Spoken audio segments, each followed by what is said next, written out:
Hello everyone, welcome back to a new episode of the Harstem. Today we're going to be having a look at Trap's PvT, and in general how Trap sets up series, how he mind games his opponent, basically. Because a lot of the ways that, or the main way that I feel like Trap wins his series is just by having so many strategies and having all of them look extremely similar or exactly the same.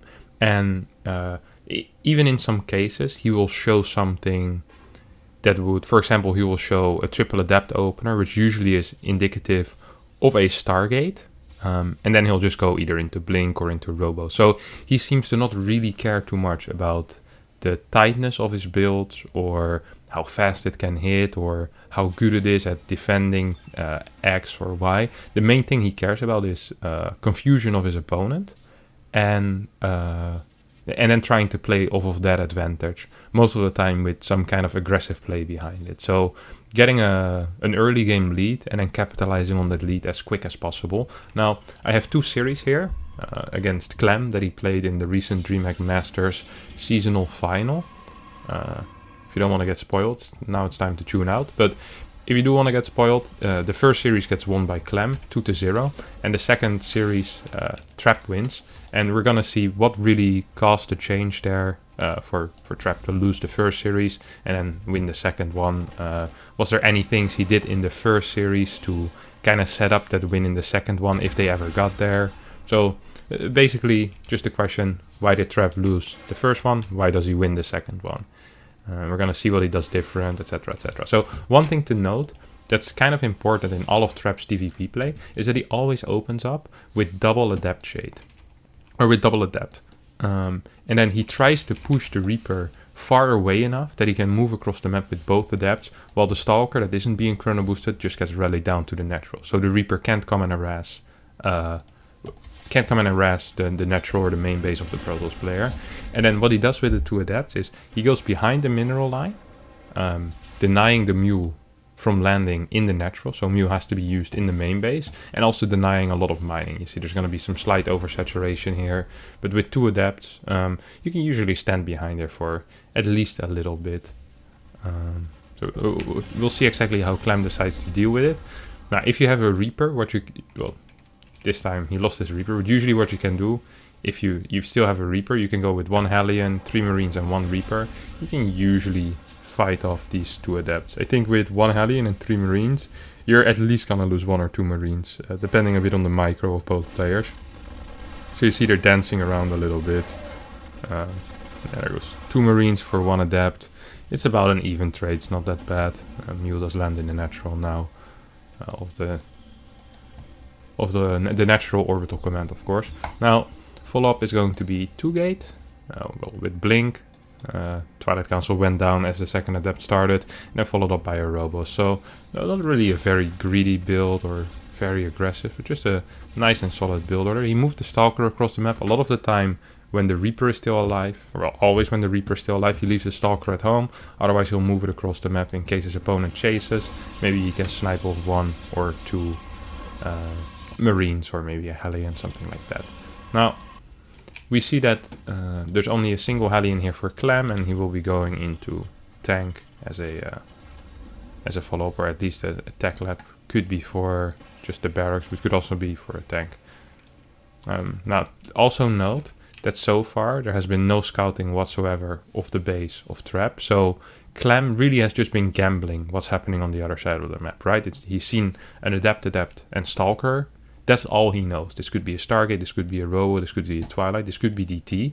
So Clem has got to be very careful with what he does here now. He decides to drop 6 Marines across the map, which is fair. It hits before Blink finishes. He's going to see the Twilight now, and he's going to be able to do at least a little bit of damage. 6 Marines with a medevac usually are quite okay.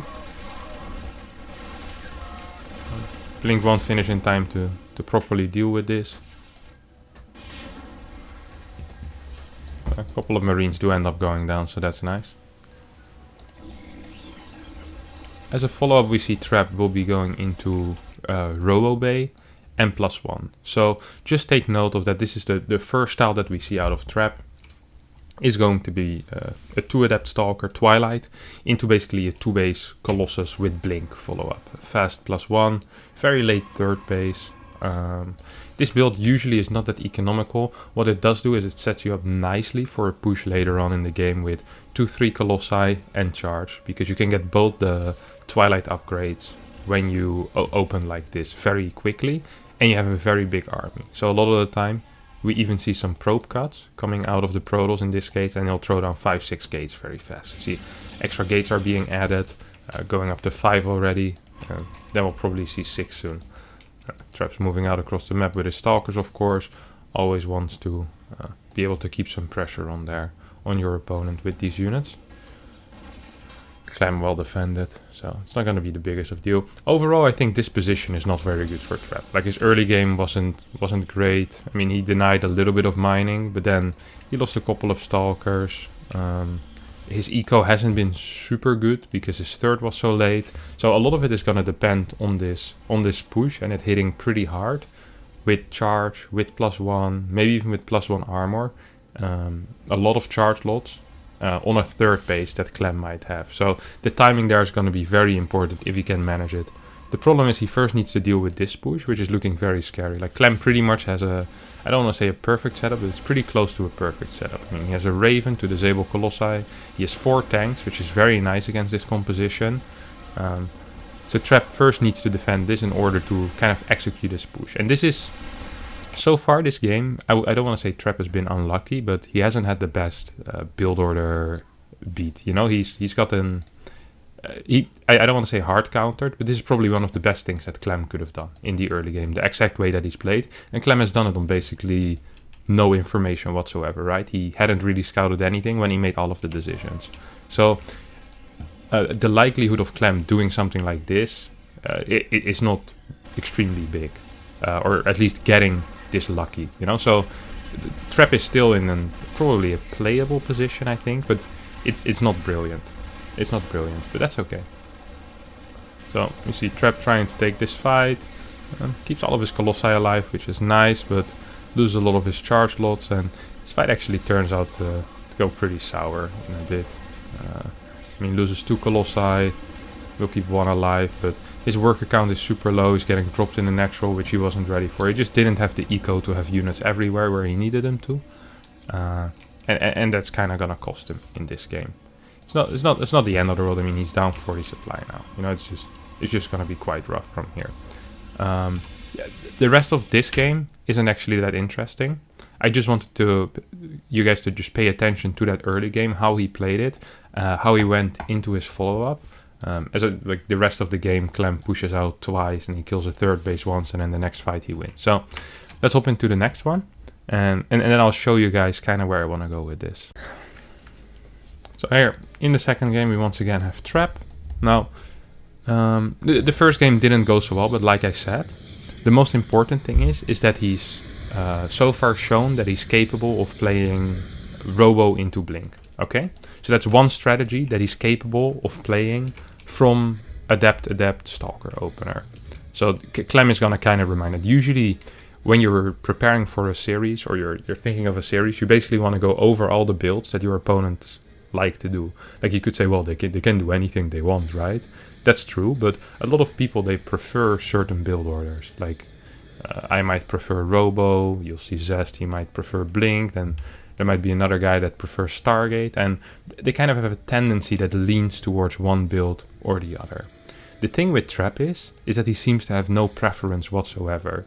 He could be throwing a die at the start of every single game and going, oh, it's a 6, that means Stargate, or oh, that's a 3, this could mean Blink.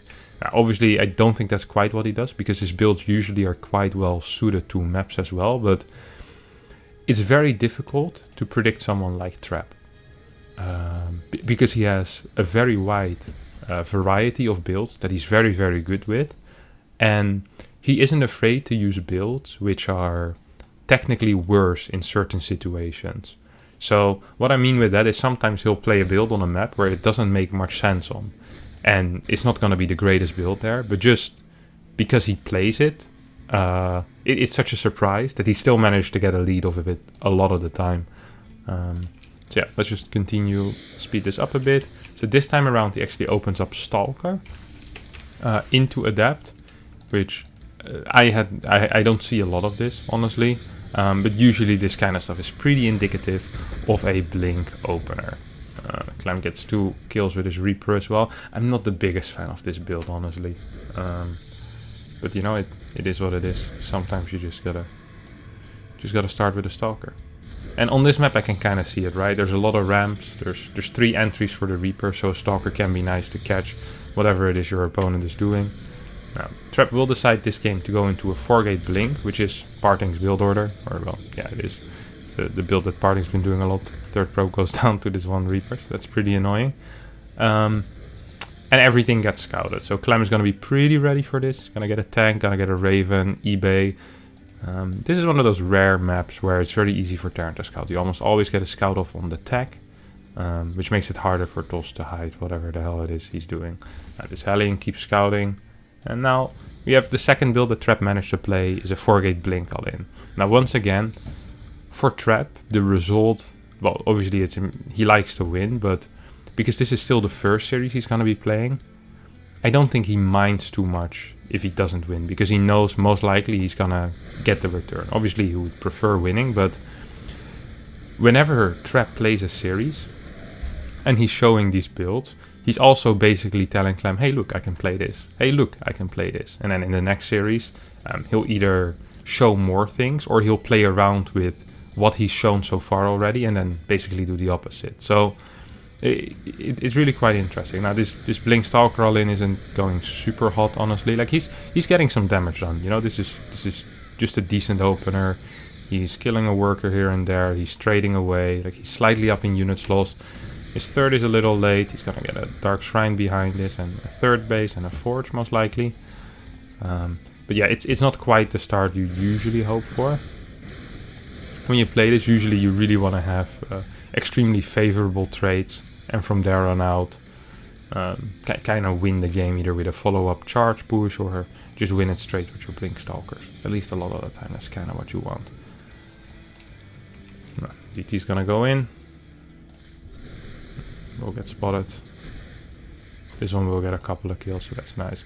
And then if we look at the phase of the game after the opening stage, I think we can say that this game is kind of fine. It is somewhat even, right? The slight supply lead for the Terran, which is not that weird.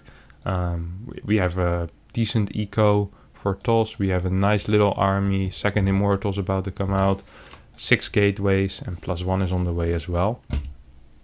So altogether this is not too bad. There's also a prism on the map, which is a massive asset to most Protoss armies, makes it harder for the Terran to move out. And also the DTs of course are nice for harassment. So altogether it's a pretty nice army that or a pretty nice position that Trap has managed to get himself into. Together with the super battery, he usually should not be losing too much in this type of scenario. There's some counter attack as well. Not the greatest micro, loses his prism. So I think if he doesn't lose the prism and he keeps a couple of extra probes alive in his bases, a little 7 probes already, I think he's gonna be in a completely fine spot here. Now he's gonna be slightly behind, but he still managed to push back this force. Really the main issue that I have is that his eco just isn't that hot. This chasing also isn't too great. Now, as a follow-up, there's a couple of things you can do from this opener, of course. You can go into Storm, you can go into Robo Bay and try to get Colossi out, followed by most likely Disruptors. Or you can just stay on this composition forever and hope that you can take a fight pre-Ghost, basically. Because the moment they get Ghost and you don't have any type of AoE, you just lose the game. Unless they absolutely mess up and EMP their own Medivacs or something, but that's more something for Is It Inbar, Do I Suck? Doesn't really seem to happen too much in in these regular pro game scenarios. Some Liberator harass. See, once again, new prism. This is another thing that is really cool that Trap always does. a lot of the time in PvT, when Tosses lose their prism, it doesn't really come back until very late into the game. Because Protoss players feel so bound to their robo units. They want like, hey, I really need another Immortal to survive, or hey, I really want some extra observers for vision. That a lot of the time when that first prism goes down, that will be it for the harass. So you see that Clem is still playing it safe. He's keeping a bit of his rally at home, but this prism still managed to surprise him and do a fair amount of damage. It's not the hottest control with the prism once again, but I mean, you get another 7-8 workers here being trapped. So that's kind of his plan, I guess, here, where he just tried to get damage with the prism, then maybe take a good fight and force Clem to all in into him. Sadly, it didn't quite work because there still was some rally at home. Like 9 workers is a lot, but it's not enough to force an all in, right? You're gonna need 20, 25 workers. And then all of a sudden Clem's like, oh crap, I can't actually come back into this game. And in this case, Clem sees that there's not even gases taken on the forward base. So Clem's going to be completely fine with this. Gets a Ghost Academy, and that's kind of going to be the game winner in this type of scenario. If there's not enough Colossi, if there's no Disruptors out or Storm, and Ghost come out, then this army just starts melting. Stalkers are terrible. Sentries don't have energy. Archons, well, never mind them. They're just purely made of shields. And mines are, of course, very, very good as well. Now, once again, we have the prism. This is what? 2 prisms have gone down. This is the 3rd prism. And once again, Clem actually does have units, but it is actually doing some damage. He's getting a couple of worker kills. Once again, he loses it in a very silly way. So he's not playing super tight, but the idea behind it of just continuously getting that prism in with this gateway style, I think is really, really cool and something to pay attention to. Because maybe this time it doesn't work out great because the control isn't as beautiful as it usually might be, but it still is constant pressure on your opponent. Now you could do that with Zealot run-bys, but the beauty of the prism is that you can drop into the 3rd base, then pick up, drop into the natural, and you can kind of bounce in between, increasing the chances that you're going to get some damage by quite a bit, at least in my experience. And at this point, Clem is just very, very far ahead in supply. He has Ghost as well, and it's just going to be a very, very rough fight here for Trap. At least it's going to be very difficult to take a forward base, and even defending this area, I guess it's going to be close to impossible. So I think Clem just EMPs the entire army and kind of wins. But this strategy actually put Trap in a pretty decent position. He had some mistakes later on in the game.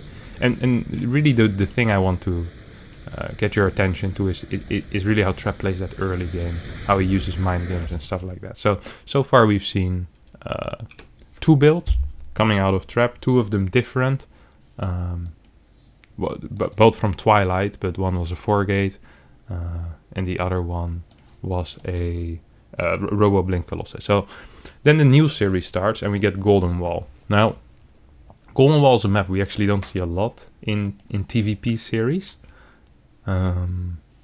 Because Terrans veto it a lot, and if Terrans don't veto it, Toss is like, hey, wait a second, I never actually played TVP on this map, maybe I should veto it. So it's a map we don't see a lot, but they decided to play it. And this is the 2nd series, and here Trap is gonna start mixing it up a bit more when it comes to opening tech.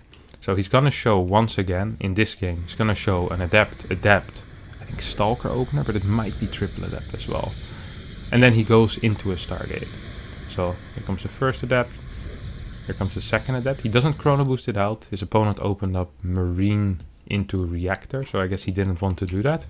And then he goes into a Stargate. And this, he could move out with these 2 adepts to show it, but instead he decides to stay home just to deny any kind of Hellion or Reaper or whatever. He does not want his tech to be scouted whatsoever. So what he's gonna do is he's gonna save up his Phoenixes. He saves up 3 Phoenixes, and because every game so far he has been showing Blink, a very good response to Blink is a 3 mine drop or a 2 mine drop or a Hellion drop. Something with a medevac, because against Blink you're gonna hit just before Blink finishes. You want to be able to get some damage done, and more importantly, you can keep like a medevac over here, forcing the Stalkers to stay at home, which is very, very helpful. You don't you can do the same with Banshee, but it's not quite as volatile. You know, Banshees are a little slow, they're quite expensive, and they don't have as much utility in the later game as Mines or as Widow or as Medevacs do. So the ideal scenario against Blink or even a Robo Opener is going to be a Medevac, and this is kind of where we see the first time where Trap kind of gets lucky. In that he's shown so many different builds, or so far he's only shown Blink, and then all of a sudden he shows Stargate with a similar opener, right? Adept, Stalker. Now Clem wasn't aware that it was Adept, Stalker, but Clem wasn't aware of anything. Then the Phoenixes go on the map, they find the Medevac, and kind of just like that. This is a really big advantage, right? You get a free Medevac, if you do get it. This really shouldn't be doing anything. I'm not quite sure why there's not that many units in position now, but he's gonna lose like 2-3 workers. That's kind of okay, usually. Okay. There's actually more workers than it should have been. 4 workers, but it's still fine, right? You kill the Medevac, you kill 3 Hellions, and now all of a sudden, Clem is like, oh crap. Like he probably wanted to be going into Raven and into a tank or something like that, or just go straight into double tech labs on these barracks. But now, because there's this many Phoenixes, he needs to get a Viking, he needs to get a Cyclone. These are things you want to be getting preemptively before you see that there is air units. You want to have them out already. So now all of a sudden he's really not quite ready for whatever it is that Trap is doing, and Trap's going to be in a pretty comfortable position here. And this is really the advantage I was talking about, that Trap very often goes for. He's gonna lift this Cyclone, gets a Viking for free. He might be able to get some SCVs or a Mule here and there later on, if he manages to micro this well. It can still be a little bit tricky sometimes, but most of the time you're gonna be able to at least get an SCV or a Marine here and there, just some type of rally being picked off. Now his follow-up is going to be, like I say, almost always going to be something very aggressive. So we see big probe cuts, 46 workers, 8 gates, +1 armor, charge on the way. Then he's just gonna go into a 3rd base. So the early game trick into a fast push. Continues with the Phoenix production as well. Tries to make sure that, that nothing escapes his attention. Then once he sees his opponent move out, he'll try to kind of pounce on that. So as a Terran, if you are aware of how Trap plays, I think a lot of the time the best thing to do is to stay very, very passive, because his probe counts remain super, super low. He almost never goes to a high probe count. He doesn't really like going into big gas counts. When he does go into higher probe counts and big gas counts, most of the time he doesn't have upgrades. There's one build he does where he goes 8 gate charge, with a prism and then straight into storm without any upgrades. So once again, there is some more probes there, but not quite the economy master, or the upgrade master in that case. So this fight, he probably should have had charge ready already, but he forgot to chrono boost it, which is fine. Throws down a couple of force fields, and this situation, if you think about it, or if you look at it now, it's like, this isn't super good, by itself. You have 50 workers against 51. That's good for Terran, because Terran's going to have double mules. Should be outmining his opponent soon. Going to have a gold base at some point as well. Upgrade wise, we see +1 is done for neither player. So that's kind of even. And tech wise, it's also kind of even, right? It's just Marine, Marauder, Medevac against just Charge Lot, Phoenix.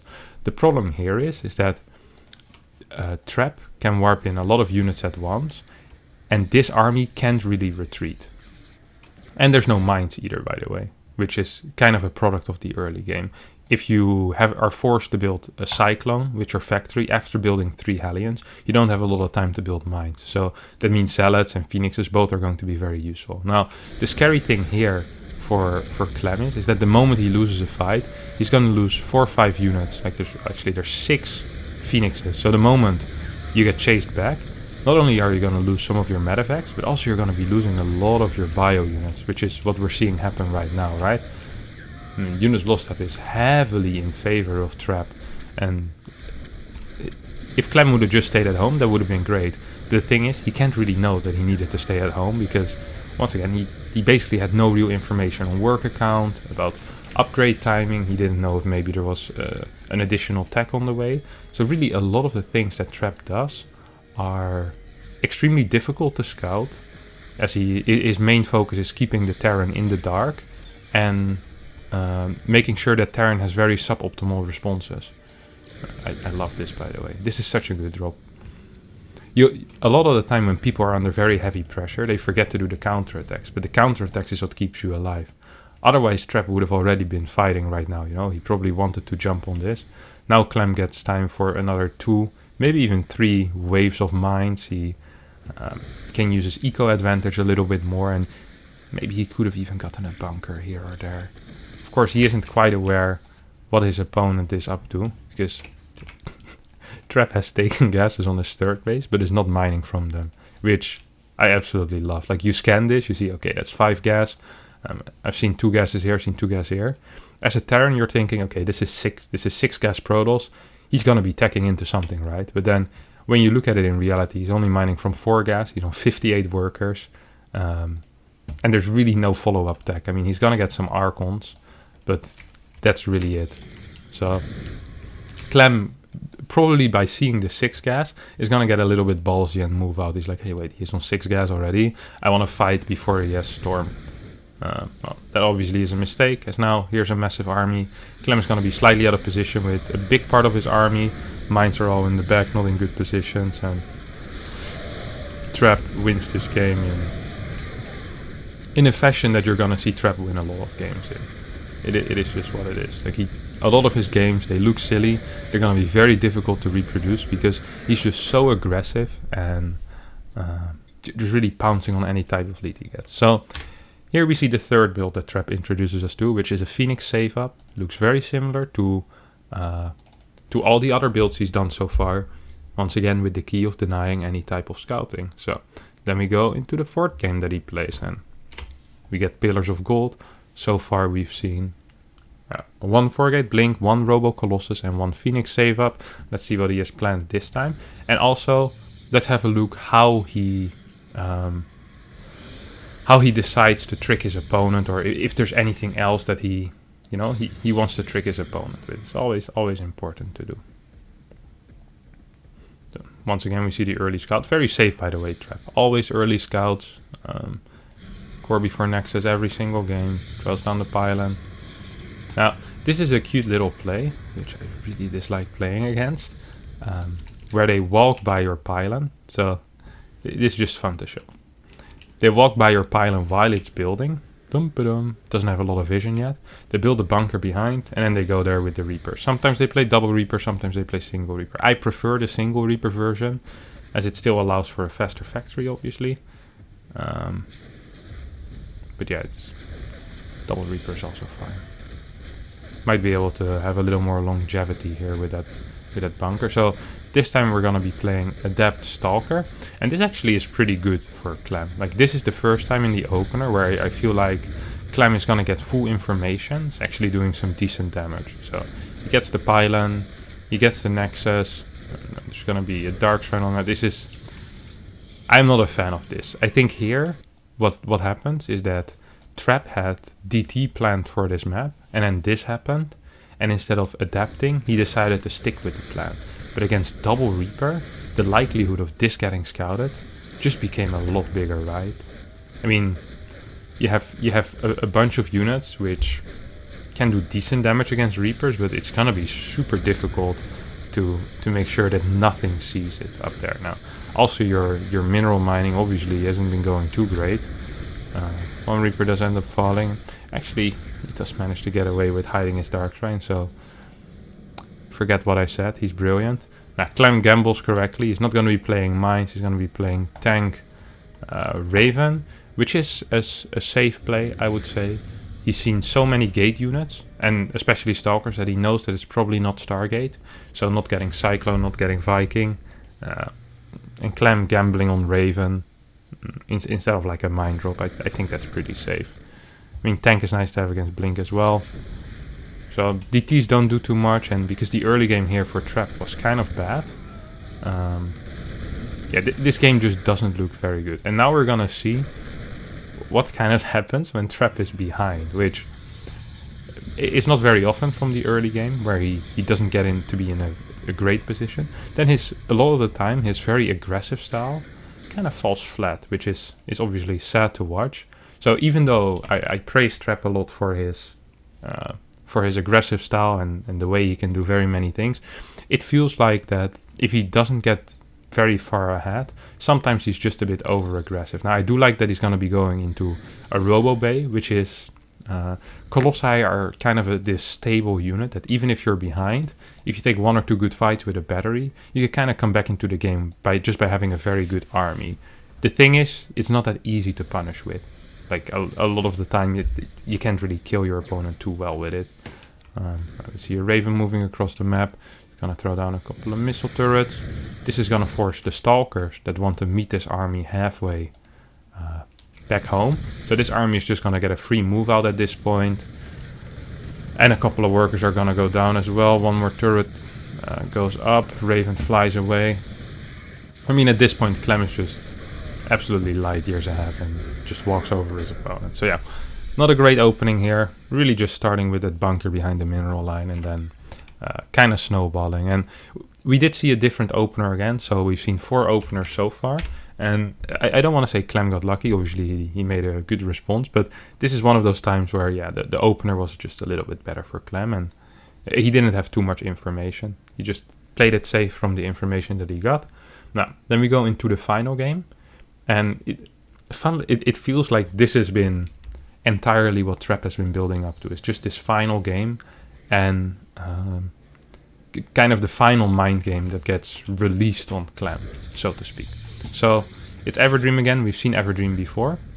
But at this point, Clem is going to be pretty scared, right? He's seen 4 different strategies on 4 different maps. He always sees the same thing, or a lot of the time you'll see an Adept and a Stalker, or maybe 2 Adepts and a Stalker. What he hasn't seen yet is a triple Adept or something like that. And like I said, triple Adept is very indicative of Stargate. And what Trap shows us here is indeed a triple Adept. So he's gonna open up with 3 Adepts, would go into Twilight. And then just go into Blink, which doesn't make a lot of sense, right? If you're going Blink, why don't you just want to build some Stalkers? So Clem here sees these 2 Adepts. He's like, huh, okay, 2 Adepts, that's interesting. He's already afraid of some type of Stargate. He's building a Cyclone, maybe wants to get rid of these Adepts rather quickly. 3rd Adept shows up. Now all of a sudden Clem's like, huh, I actually wonder what's gonna happen here now. Do I need to get more anti-air or not? Like the Cyclone is just for safety, of course, with a double barracks opener. But he isn't quite sure what's gonna happen. He has got no scouting information whatsoever. He's not gonna get any scouting information whatsoever.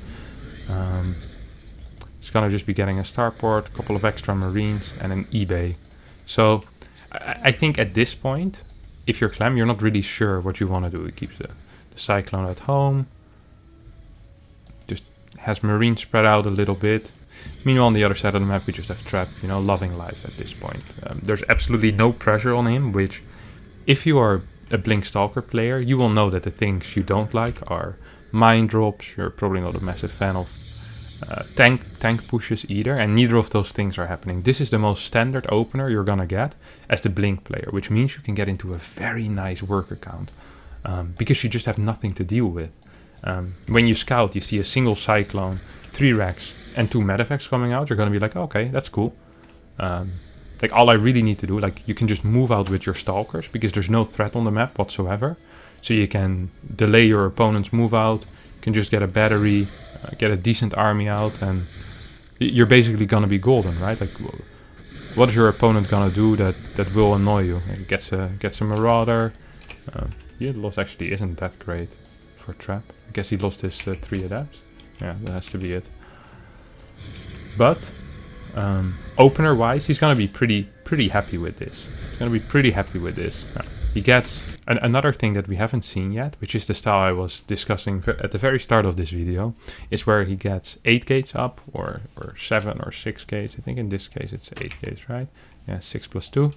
It's going to be 8 gates without any forges. Now, if you're Clem here, and you're going to be seeing, maybe you'll see a very healthy worker count here, right?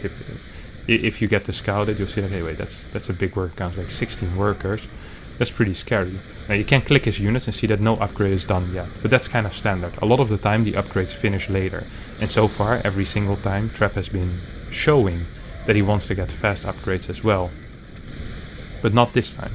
This time what Trap does is he gets those 8 gates, he gets the prism out, he gets continuous immortal production as well. He pushes back his opponent, and then all of a sudden he's like, hey, wait a second. I thought you would have a little less than you did here. I thought I needed to do damage. I saw big eco. I attacked into the battery perhaps a bit too long. And now all of a sudden Trap is on his side of the map with 8 gates, with a good immortal count. And Clem just lost the fight. Can he really defend his third base? Probably not.